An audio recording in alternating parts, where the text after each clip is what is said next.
नमस्कार, मी रेणुका. या बुलेटिनमध्ये तुमचं स्वागत. गावाकडच्या बातम्यांमध्ये बातम्या सुरुवातीला आपण बघणार आहोत थोडक्यात. देशभरातले वाहतूक कर्मचारी आजपासून 2 दिवसांच्या संपावर जात आहेत.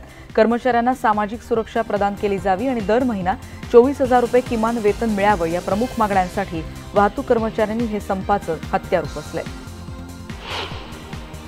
बँकांच्या विलीनीकरणाला विरोध, किमान वेतन आणि सरकारच्या कामगार विरोधी योजनांविरोधात बँक कर्मचारी 2 दिवसांच्या संपावर आहेत. या संपाला all India bank employees association आणि भारतीय बँक कर्मचारी संघानं पाठिंबा दिलाय. 2 दिवस बँकांचे व्यवहार ठप्प असतील. शासकीय वीज कंपन्यांच्या खासगीकरणाला विरोधासह विविध मागण्यांसाठी महावितरण, महानिर्मिती आणि महापारेषणचे राज्यभरातले कर्मचारी संपावर आहेत. 3 कंपन्यांचे 83,000 कर्मचारी 72 तासांच्या संपामध्ये सहभागी झाले आहेत. लोकसभा निवडणुका तोंडावर आलेल्या असताना मोदी सरकारनं आर्थिकदृष्ट्या मागास सवर्णांना 10% आरक्षण देण्याचा मोठा निर्णय काल घेतला. आर्थिकदृष्ट्या मागास सवर्णांना सरकारी नोकरी आणि शिक्षणात 10% आरक्षण देण्याच्या निर्णयाला केंद्रीय मंत्रिमंडळानं काल मंजुरी दिलेली आहे. जातीपेक्षा आर्थिक निकषावर आरक्षण दिलं जावं या नेहमीच संघाची भूमिका राहिलेली आहे. त्यामुळे केंद्रानं आर्थिक निकषावर सवर्णांना 10% आरक्षण जाहीर केल्यानं संघानं या निर्णयाचं स्वागत केलंय. सरकारच्या सवर्णांसंदर्भातल्या आरक्षणाच्या निर्णयावरून राष्ट्रवादीच्या खासदार सुप्रिया सुळे यांनी कडाडून टीका केली आहे. निवडणुकीला 8 आठवडे उरलेत आणि आता त्यामुळे मोदी सरकार आणखी जुमले दाखवेल अशा शब्दात त्यांनी टीका केली. तर निवडणुका डोळ्यासमोर ठेवून सरकारनं आर्थिकदृष्ट्या मागास सवर्णांना आरक्षण देण्याचा निर्णय घेतला अशी टीका भारिप बहुजन महासंघाचे अध्यक्ष प्रकाश आंबेडकर यांनी केली. भाजप सेनेतल्या वाढत्या दुराव्याबाबत संजय राऊत यांनी एक मोठं विधान केलं. युतीचा पोपट पूर्वीच मेला असून युती तोडण्यासाठी योग्य व्यासपीठ देखील ठरलेलं आहे असे संकेत त्यांनी न्यूज 18 लोकमतच्या न्यूजरूम चर्चेत बोलताना दिले आहेत. भाजप नेत्यांकडून नेहरू आणि गांधी परिवारावर टीका केली जात असताना गडकरींनी माजी पंतप्रधान इंदिरा गांधींचं काल तोंड भरून कौतुक केलं. इंदिरा गांधी यांनी अनेक ताकदवान नेत्यांना झुकवलं आणि आपलं कर्तृत्व सिद्ध केलं. या कर्तृत्ववान महिलेनं आरक्षणाचा लाभ घेतला होता का असा सवालही काल गडकरींनी उपस्थित केला. नितीन गडकरींनी काल केलेल्या या वक्तव्यानंतर राहुल गांधी यांची मतं पटत असल्याचं गडकरींनी जाहीर करावं असं आवाहन काँग्रेसचे नेते डॉ. आशिष देशमुख यांनी केलंय. बातमी पंकजा मुंडेंसंदर्भातली. लातूरमध्ये बोलताना त्यांनी एक धाडसी विधान केलंय. ग्रामपंचायत कर्मचाऱ्यांनी स्थानिक पातळीवर प्रचार करताना पक्ष कोणता हे बघण्यापेक्षा तो माणूस कसा आहे हे बघावं असं विधान त्यांनी केलं आहे. मुख्यमंत्री देवेंद्र फडणवीस यांच्या ड्रीम प्रोजेक्ट असलेल्या समृद्धी महामार्गाचं लवकरच भूमिपूजन केलं जाईल. नागपूर मुंबई महामार्गासाठीच्या सर्व परवानग्या आणि भूसंपादनाचं काम पूर्ण झालंय. 100% भूसंपादन झाल्याचा सरकारनं दावा केला आहे. मंत्रालयात पुन्हा एकदा काल आत्महत्येचा प्रयत्न झाला. एका तरुणानं 3ऱ्या मजल्यावरून उडी मारली पण जाळी बसवलेली असल्यामुळे हा तरुण वाचला. अग्निशमन दलाच्या जवानांनी आणि पोलिसांनी या तरुणाला जाळीवरून सुरक्षित स्थळी हलवलेलं आहे. लक्ष्मण चव्हाण असं या तरुणाचं नाव कळतंय. आणि याच तरुणाच्या सहकाऱ्यांनी मंत्रालयामध्ये काल गोंधळ घालण्याचा प्रयत्न केला. 7व्या मजल्यावर जाऊन त्यांनी जोरदार घोषणाबाजी केली. आत्महत्येचा प्रयत्न करणाऱ्या लक्ष्मण चव्हाणसह सर्व तरुण हे प्रजासत्ताक भारत पक्षाचे कार्यकर्ते आहेत. शिरूर मतदारसंघातून लोकसभा निवडणूक लढण्याची इच्छा अजित पवारांनी बोलून दाखवली आहे. काल एका खासगी कार्यक्रमात बोलताना अजित पवारांच्या वक्तव्याची ऑडिओ क्लिप व्हायरल झाली आहे. शरद पवारांनी जर आदेश दिले तर शिरूरमधून लोकसभा निवडणूक लढेन आणि जिंकून दाखवेन असा निर्धार त्यांनी व्यक्त केल्याचं कळतंय. तर दुसरीकडे पक्षानं जबाबदारी दिली तर पवारांची बारामतीही जिंकू असं जलसंपदा मंत्री गिरीश महाजन यांनी जळगावमध्ये म्हटलंय. योग्य नियोजन केलं तर कोणतीही निवडणूक जिंकू शकतो. पुणे, पिंपरी चिंचवड अजित पवारांचा गड आहे आणि आता कुठे आहे अजित पवारांची सत्ता असा सवाल त्यांनी उपस्थित केला. जळगावच्या लोकसभा मतदारसंघातल्या उमेदवारीबाबत उज्ज्वल निकम यांनी आपलं मत नोंदवलेलं आहे. राष्ट्रवादी काँग्रेसनं तिकिटाची ऑफर दिली पण माझा कुठल्याही राजकीय पक्षाशी संबंध नाही आणि त्यामुळे मी याबद्दल अजून विचार केलेला नाही असं ते म्हणालेत. विरोधी पक्षनेते राधाकृष्ण विखे पाटील यांना जलसंधारण मंत्री राम शिंदे यांनी भाजपत येण्याची ऑफर दिली आहे. तुम्ही आलात तर विचार करू असं वक्तव्य काल ते अहमदनगर जिल्हा परिषदेच्या कार्यक्रमात बोलताना केलं. आरक्षणाच्या मुद्द्यावर आता पंकजा मुंडेंनी उडी घेतली आहे. जोपर्यंत धनगर आरक्षणाला, धनगर समाजाला आरक्षण मिळत नाही तोपर्यंत मंत्रालयात पाऊल टाकणार नाही असा निर्धार त्यांनी व्यक्त केला. खासदार उदयनराजे भोसले आपल्या नाट्यमय भाषण शैलीसाठी कायमच चर्चेत असतात. क्रिकेट सामन्यादरम्यान साताऱ्यामध्ये त्यांची स्टाईल काल पुन्हा पाहता आली. खासदार आमदार झाल्यानंतर लोकप्रतिनिधींना लोकांचा विसर पडतो, पण मी अनेकदा स्वतःला चिमटा काढून विचारतो की मी खरंच खासदार आहे का, असं वक्तव्य काल त्यांनी केलंय. पंतप्रधानांची उद्या सोलापुरात सभा होती आणि त्यानिमित्तानं सोलापुरात भाजपकडून जोरदार तयारी सुरू आहे.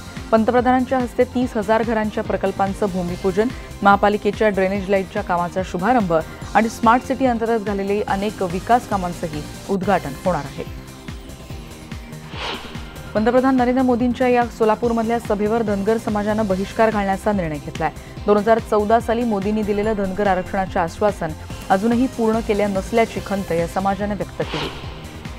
पत्रकार गौरी लंकेश हत्या प्रकरणात एक मोठा खुलासा झालेला आहे. सनातनच्या माजी संपादक स्वर्गीय शशिकांत राणेंचा हात असल्याची सूत्रांची माहिती आहे. कर्नाटक एसआयटीच्या आरोपपत्रात शशिकांत राणेंचं नाव आलेलं आहे.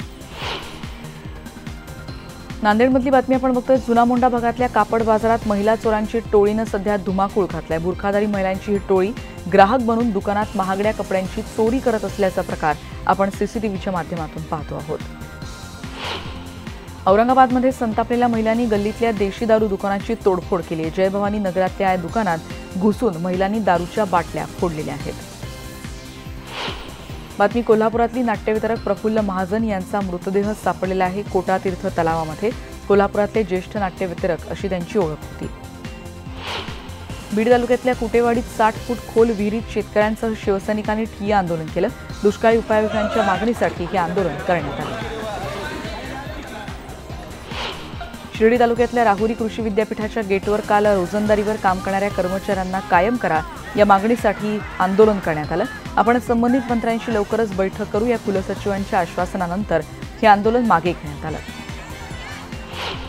शिक्षण मंत्री विनोद तावडेंविरोधात परभणीमध्ये एनएसयूआयनं निदर्शनं केली. अमरावतीत तावडेंना प्रश्न विचारणाऱ्या विद्यार्थ्यांच्या अटकेचे आदेश निघाले होते आणि त्याविरोधात ही निदर्शनं करण्यात आली. राष्ट्रवादी काँग्रेसच्या वतीनं पुरंदर तहसील कार्यालयावर युवा आक्रोश मोर्चा काढण्यात आला. सासवड इथल्या शिवतीर्थावरून निघालेला मोर्चा शासनाचा निषेध आणि तालुक्याचे लोकप्रतिनिधी राज्यमंत्री विजय शिवतारे यांच्या निषेधाच्या घोषणा यावेळी देण्यात आल्या. साताऱ्यात ऊस उत्पादक शेतकऱ्यांची गेल्या वर्षीची थकीत रक्कम आणि चालू वर्षाच्या गाळपाची रक्कम अजूनही मिळालेली नाही. ही रक्कम मिळावी या मागणीसाठी भव्य मोर्चा काढण्यात आला. साताऱ्यामध्ये अहमदनगरला जनावरांच्या चाऱ्यासाठी चारा छावणी आणि पाण्यासाठी टँकर सुरू करावेत आणि कांद्याला 500 रुपये अनुदान मिळावं या मागणीसाठी भूमिपुत्र शेतकरी संघटनेच्या पारनेर तहसील कार्यालयासमोर त्यांनी जागरण गोंधळ घालून आंदोलन केलं. विहिरींच्या अनुदानाचे पैसे शेतकऱ्यांना मिळावेत यासाठी जालन्यातल्या परतूर उपविभागीय कार्यालयासमोर शेकडो शेतकऱ्यांनी 6 दिवसांपासून उपोषण सुरू केलंय, पण शासनानं त्याची कुठल्याही प्रकारची दखल घेतलेली नाही.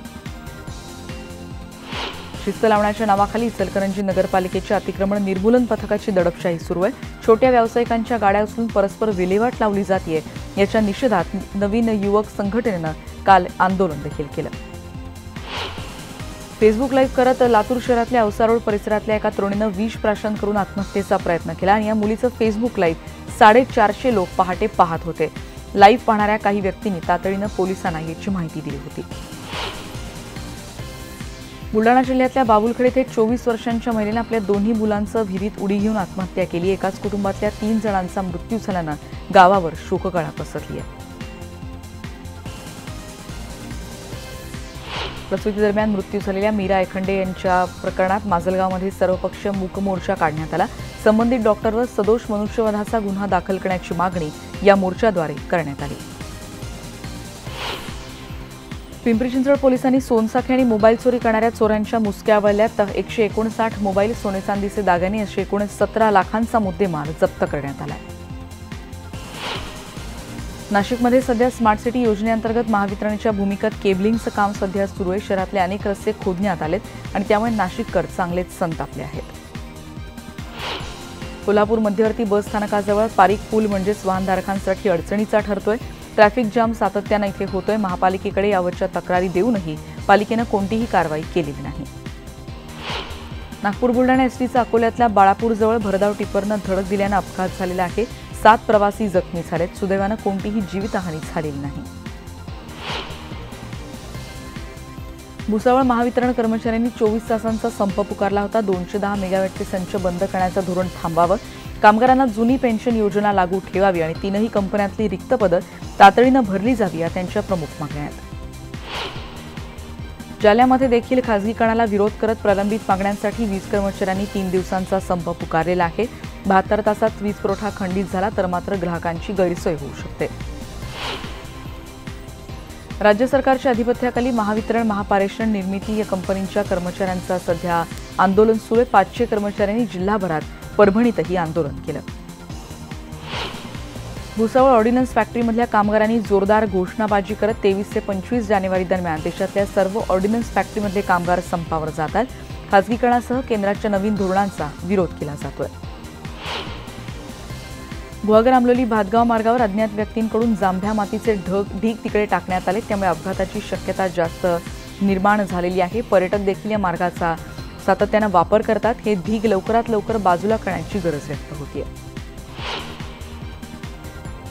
कोकणामध्ये चिपळूण गोवळकोट रस्त्याचं काम नागरिकांनी बंद पडलंय. काम निकृष्ट दर्जाचं असल्याचा आरोप ग्रामस्थांनी केलाय.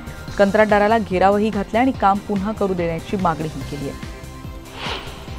राज्य परिवहन विभागाचे कर्मचारी आंदोलनाच्या तयारीत आहेत. 7वा वेतन आयोग लागू झालेला असला तरी या कर्मचाऱ्यांना वेतन श्रेणी वाढलेली नाही आणि वेतन आयोगाचा फायदा न झाल्यानं वेतन वाढीसाठी पुन्हा आंदोलनाचा इशारा त्यांनी दिलाय. बारामती कृषी उत्पन्न बाजार समितीमध्ये सलग 3ऱ्या दिवशी बंद पुकारण्यात आला. शेतकऱ्यांशी वाद झाल्यानं व्यापाऱ्यांनी हा बेकायदा काल बंद पाळला होता. हिंगोलीमध्ये राजवाड्यात शेकडो वर्षांपासून अप्पादेव यात्रेत नवस फेडण्यासाठी अघोरी परंपरा तिथे पार पाडली जाते. नवस पूर्ण झाल्यावर भाविक दगदगत्या आगीतून चालतात. आगीतून चालल्यानंतर भाविकांना कोणतीही इजा होत नाही अशी इथल्या भाविकांची श्रद्धा आहे. बारामती वनविभागाच्या कार्यक्षेत्रात चिंकारा हाणांची संख्या मोठी आहे आणि प्राण्यांच्या वाढ तिकडे सध्या भटकंती खूप वाढते. पाण्यासाठी नुकत्याच जन्मलेल्या चिंकाराच्या पाडसाला मोरगाव जवळच्या चैताळ वस्तीमध्ये नुकतंच जीवदान मिळालेलं आहे. पिंपरी चिंचवडच्या रस्त्यावर महिला रिक्षा चालकांचं आता अधिराज्य असणार आहे, कारण 100 महिलांना एकाच वेळी रिक्षा चालवण्याचा परवाना देण्यात आला.